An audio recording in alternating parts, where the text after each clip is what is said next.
सर्वप्रथम मी मिरज भाईंदरमधील जनतेला होळीच्या शुभेच्छा देतो. होळी सणानिमित्त आपण टोटल 80 अधिकारी आणि 470 पोलीस, MSF आणि होमगार्ड असे पोलीस स्टेशनच्या वेगवेगळ्या हद्दीमध्ये आपण बंदोबस्त लावलेला आहे. ह्याच्यामध्ये जे आपले सिटीतले जे सेन्सिटिव्ह पॉईंट्स आहेत, जे धार्मिक स्थळं आहेत, जे मोठे सोसायटीज आहेत, या ठिकाणी आपण बंदोबस्त लावलेला आहे.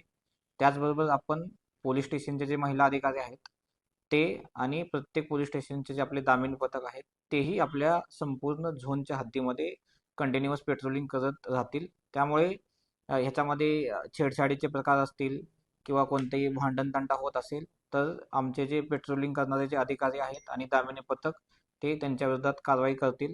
तसेच जे लोक दारू पिऊन गाडी वगैरे चालवतील अशा लोकांच्या अगेन्स्ट आपण वेगवेगळ्या ठिकाणी नाकाबंदी लावलेली असेल.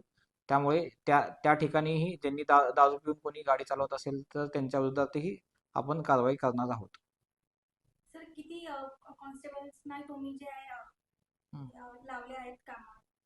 टोटल आपण जसं मी सांगितलं की आपण 400 पोलीस अंमलदार, 40 MSF आणि 34 होमगार्ड असे मिळून 470 आपण जे पोलीस आहेत ते बंदोबस्तासाठी लावलेले आहेत. दामिनी पथकाला कशा प्रकारे कॉन्टॅक्ट केला जातो? आपण दामिनी पथक प्रत्येक ठिकाणी पेट्रोलिंग करत असेल आणि प्लस काही इश्यू असेल तर 112ला जरी कॉल केला तरी तिथं त्या ठिकाणी आपले दामिनी पथक काही इश्यू असेल तर त्या ठिकाणी पोहोचेल.